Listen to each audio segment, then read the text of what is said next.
My fellow hunters, welcome to Monster Hunter Wilds. I've been very excited to see this game finally released and to see how it has evolved from Monster Hunter World. Today we'll be going over how to play the Insect Glaive, and for those of you new to Monster Hunter or to my channel, this is a beginner-friendly tutorial with a focus on mouse and keyboard guides. We'll be going over all the basic concepts, attacks, and combos for the Glaive in Wilds. So I hope you'll be able to enjoy the Insect Glaive after this video, and also the rest of Monster Hunter for what it all has to offer. From the beta, we did get a look at the Glaive, and we kind of could tell that it was a little bit rough with the controller, but I actually felt it was pretty good with mouse and keyboard, so I definitely recommend giving it a try. Alright, without further delay, let's get on our secret. I actually don't know how to pronounce that. Somebody correct me in the comments. Alright, let's grab your sacred feathered friend and head on out. So to start off this guide, let's do a brief intro of the Glaive, and then we'll discuss the Kinsect concept, which is probably the most unique aspect compared to all other Monster Hunter weapons, and then we'll finally move on to the movesets. If you are new to Monster Hunter, Insect Glaive is in essence like a polearm weapon from most other games. You do the big overhead hits, quick jabs, and most importantly, you leap into the air like Donatello from Teenage Mutant Ninja Turtles. I kind of fear I might have just aged myself with that. I don't even know if people know that show anymore. Anyway, so in addition to this, the unique aspect of the Glaive lies in its friendly little companion that you see right there on your arm, the Kinsect. Now this bug is used for several different actions during a hunt, including damaging the monster and extracting powerful buffs from the monster. At the top left, there is an indicator which shows you what your Kinsect holds and what buffs you already have. How you utilize the Kinsect is that you launch them towards the monster, they hit a body part, and they extract an essence. Once the Kinsect returns to you, you absorb that essence, gaining that buff from the specific color. On all monsters, there are 4 major colors that can be extracted, and each one lasts a different length of time, but when you get all 3 of the main ones, the timer resets and it lasts 90 seconds. Now red allows you to charge attacks, which I'll explain later in this video. White increases your character movement speed and jump height. Orange grants your character flinch free. And finally, green is an instantaneous healing buff. And just to be clear, this buff is only restoring a portion of your health, not a full regeneration of your entire health bar. Now individually, these are the buffs that they have, but they can also be combined to have combined buffs. In certain situations, you may need to prioritize which buffs you get first, but of course, ideally you would want to have all 3 as much as possible. So looking at the combinations, red plus white increases your damage, white plus orange increases your defense, and all 3 buffs together, known as triple buff, will unlock the Insect Glaive's alternate moveset, which will be your primary attack set, while also additionally enhancing your damage. On top of that, while you have triple buff, you also get reduced wind pressure, tremors, and roar effects. So to utilize your Kinsect, hold down the control button or the special action key to bring up the Kinsect aimer. While you are holding this aimer, simply clicking your attack button or the left mouse button will launch your Kinsect, and clicking the special attack button will actually recall your Kinsect immediately. Now an alternate method is to use the charged harvest. You do this by holding down the Kinsect aimer and then holding down your primary attack button until you see the back of your glaive glow white. White indicates that the Kinsect is charged, and when you release the primary attack button, your Kinsect will travel in a linear fashion just as it normally does, but it'll pierce the monster, collecting an additional extract. This can actually be very helpful for monsters where the orange buff particularly is very hard to reach, like under their belly or something. While it does take a second to charge, it'll definitely save you some time in collecting these extracts. You can see the efficiency of the charged harvest right here. When we pierce the monster, orange is not on the outside, but as it goes through, we pick up the orange buff, comes back, and I pick up red, and we are all good to go. Now, a very nice quality feature that wasn't seen in previous games is seen here on the reticle UI. If you aim your reticle at different body parts of the monster, you will see that the number and color of the diamond below changes. This indicates what extract you will get from that body part that you are currently aimed at.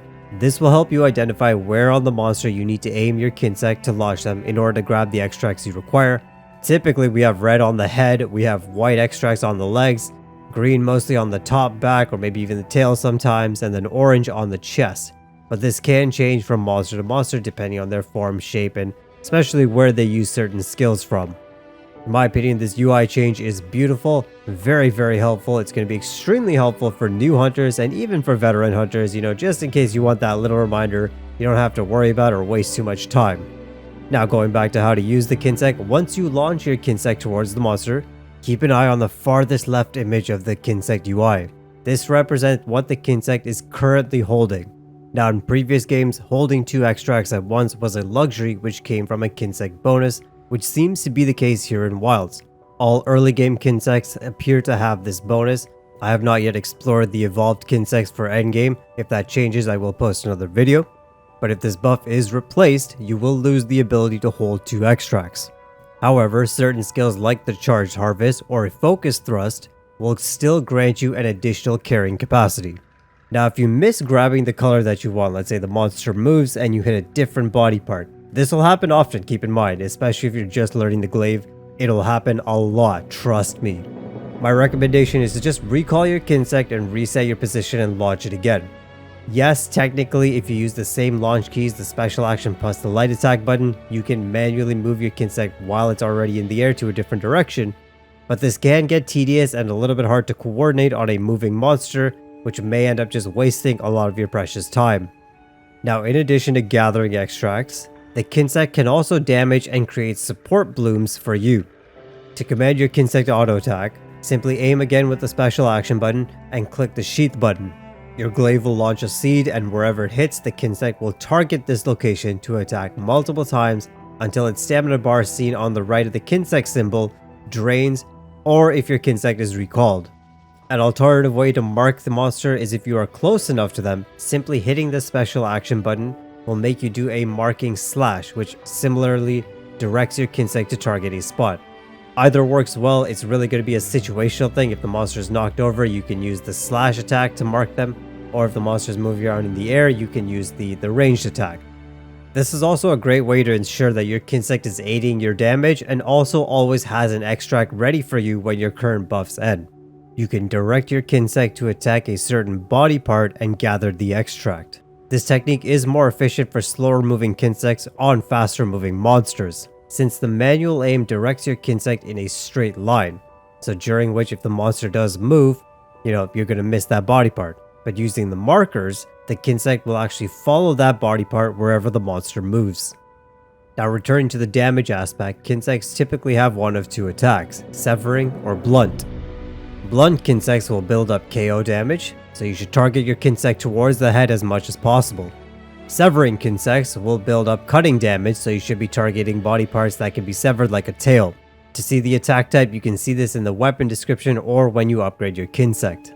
While auto-attacking, Kinsects will also leave behind a dust effect, which is when your character strikes will implode, causing certain types of ailments to the monster if they are in range of the dust cloud. These will either be poison, paralysis, blast, or recovery, where recovery actually affects you by healing you a fixed amount. So that's the basic concept of the Kinsect. Now you can use the Glaive to your full potential. Now as like many previous games and weapons, Glaive has a light combo and a heavy attack combo, and as previously mentioned, if you have triple buff, certain movesets are upgraded, including the basic light combo and the heavy combo. So let's start with the light combo, or otherwise known as the rising slash combo. Clicking the primary attack button or left mouse click 3 times will perform the light combo of a rising slash, reaping slash, and finally a double slash. After 3 attacks complete, you will see your character move into a reset animation. For the basic heavy combo, pressing the secondary attack button or right click 2 times will perform a wide sweep followed by a overhead smash. So fairly straightforward. Now for both of them as well, you can actually alter the starting attack if you are moving forward. Holding the forward key and then pressing the light or heavy attack will alter them into quicker attacks. The light attack becomes a sidestep attack and the heavy attack becomes a leaping slash. Now as previously mentioned, triple buff does upgrade your attack skills to much faster and stronger versions, and you'll notice the difference right away. You really shouldn't be attacking without triple buff. The light combo doesn't really change, it's just faster and stronger. The heavy combo, however, alters the ending from a slow overhead smash to the well-known famous tornado slash. Very strong attack, which you always want to land if you use it.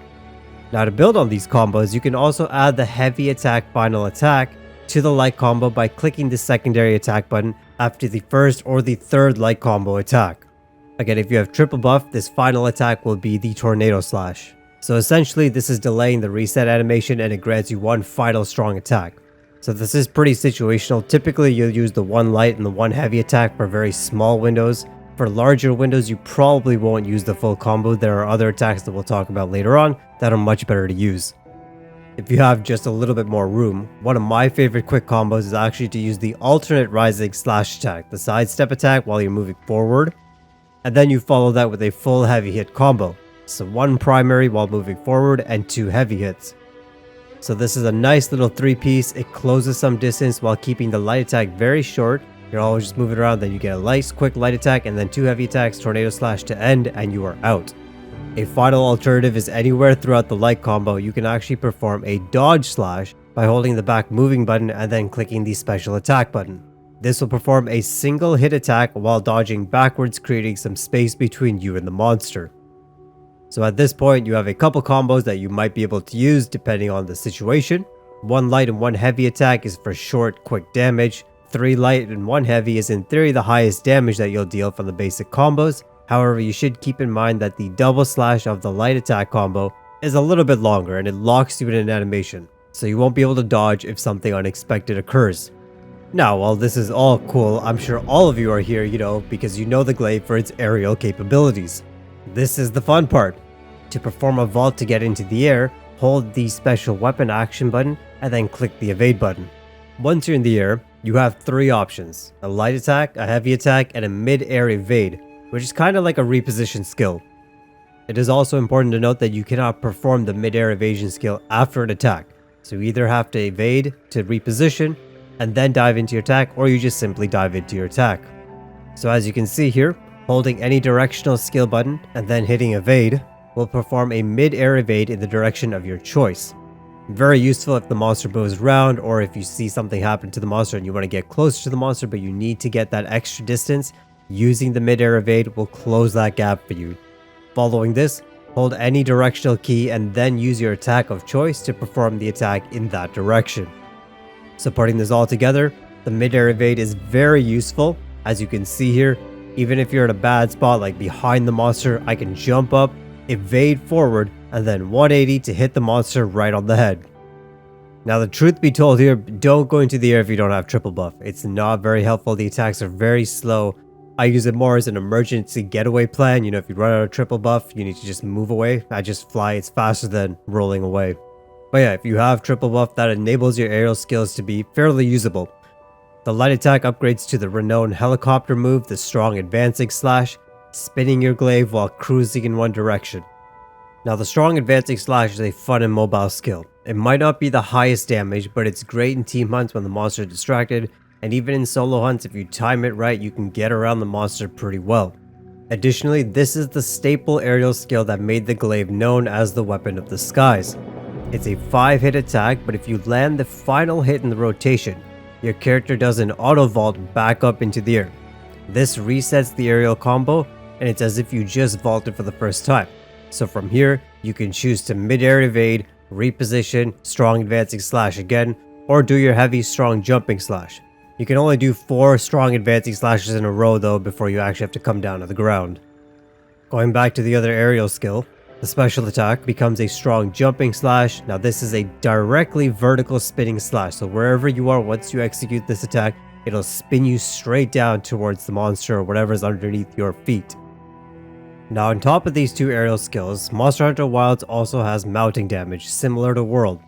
So for the Glaive, our aerial attacks will all add mounting damage, and once you cross the threshold, you will ride the monster and can damage from its back. While you're mounted, using the weapon attack on a wounded location will enable you to conduct a hilarious pole dancing drill attack. Honestly, it's a pretty good skill. It knocks over the monster afterwards and gives you a great opening for some more damage. Now new to Monster Hunter Wilds is the concept of a charged glaive attack.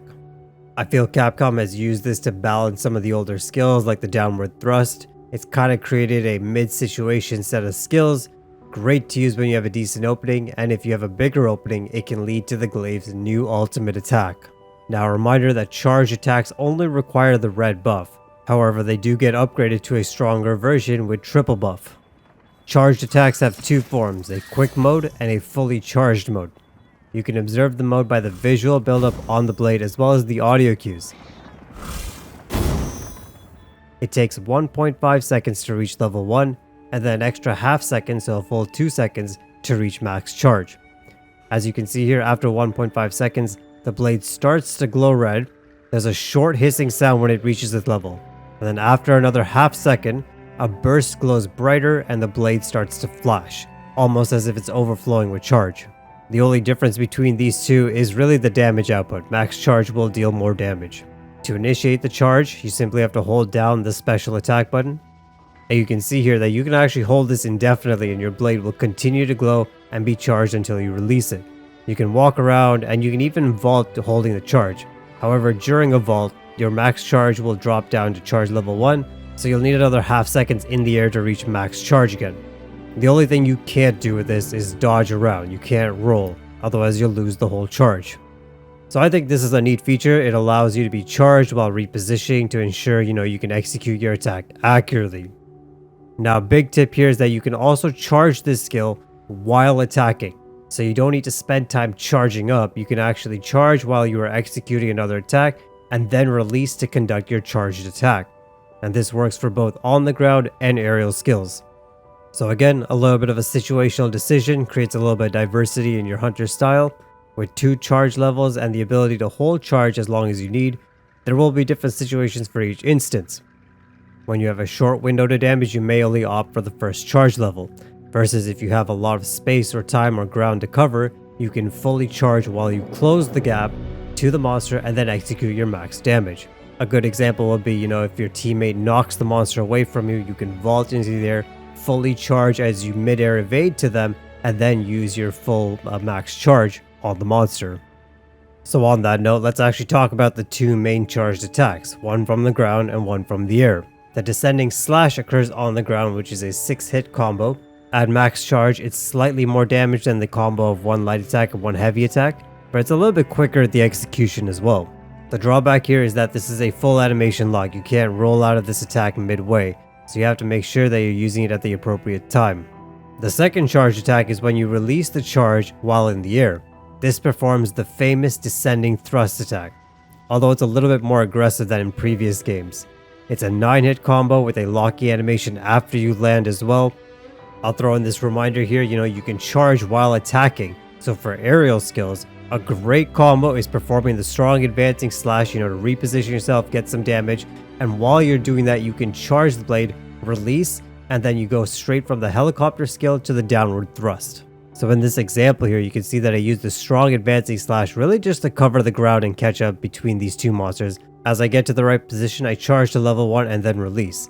Releasing the charge attack at level 1 as well will actually cut off the advancing slash. So if you see that you have a smaller window than you originally thought, you can just charge a little bit and then release, cut your advancing slash, and then you're back on the ground. Now finally, we can take this to the one final step, which is a new skill for the Glaive in Wilds, the Rising Spiral Slash. To execute this skill, you have to have triple buff. You cannot execute it without all 3 buffs. This skill is also a continuation from a charge attack. So either charge attack works either from ground level or from the air. Once you finish the charge attack, hit the focus mode button and click the special attack button. Now this is a skill that, it's kind of an old concept of consuming all the Kinsect extracts to output a large amount of damage in a short period of time. The skill, as you can see, is a multi-hit skill, locking you in a spiraling upward animation while your Kinsect attacks around you and gathers extracts as well. So it's a very neat skill. I love the look and feel of it. And this leads us to the new focus mode. Now on a technical standpoint, the Rising Spiral Slash is a skill that is initiated from focus mode. Focus mode is a unique skill system added in Monster Hunter Wilds. As it sounds, you essentially focus on a certain body part of the monster by altering your attacks and slowing your movement. Simply clicking the focus mode button gets you into this mode, and you'll see the hunter position actually changes from the glaive behind your back to over your head. Focus mode for the glaive doesn't change your attacks, but what it does is that it enables your Kinsect to fight with you. So instead of having a set with the marker where your Kinsect should auto attack, in focus mode your Kinsects attack whatever you attack. It's actually a really fun change, and a side benefit is that the Kinsect also collects extracts as you attack. In my opinion, for certain monsters, this can be very useful. It would be a really good way to collect some extracts instead of just sending your Kinsect out. Typically as well, the Kinsect moves a lot quicker with focus mode attacks than regular launching. The main purpose though of focus mode really is to attack weak spots that are highlighted in red. All weapons have a focus strike skill, so hitting the focus strike button will launch you into a leaping strike. If you make contact with a weak spot, you'll move into a 4-second animation which attempts to break this weak spot. It's a pretty long animation as you can see with the leaping strike, but it does a dodge slash and then you fire your Kinsect followed by a reset. Now most of the time this move does stagger the monsters quite a bit, so you're actually pretty safe as long as you can nail the weak spot. If you miss the weak spot, you can start moving before your Kinsect returns, however you won't shoot the Kinsect out. The Kinsect only gets shot when you hit the weak spot. The last thing to note with focus mode, if you are in this mode, you gotta remember that your movement has been slowed quite a bit. You can still charge your Glaive, however the charge attacks won't be in tandem with the Kinsect. The Kinsect only works with your regular attacks. The only change that occurs here is for the Rising Spiral Slash. If you perform a charge attack from focus mode, you don't need to re-enter focus mode. Simply clicking the special attack button after a charge strike will perform the Rising Spiral Slash. And that is the basic rundown of the Insect Glaive in Monster Hunter Wilds. I hope this helps you all out. I'll be sure to post more details about the other aspects of the Glaive, as I know there are more details to explore, especially with endgame coming up. Be sure to subscribe for future tutorials and build videos for the Glaives, guys. Thank you so much for watching. I hope you all enjoy Wilds. As usual, stay safe, be happy, and keep hunting. Sky Sensei is out.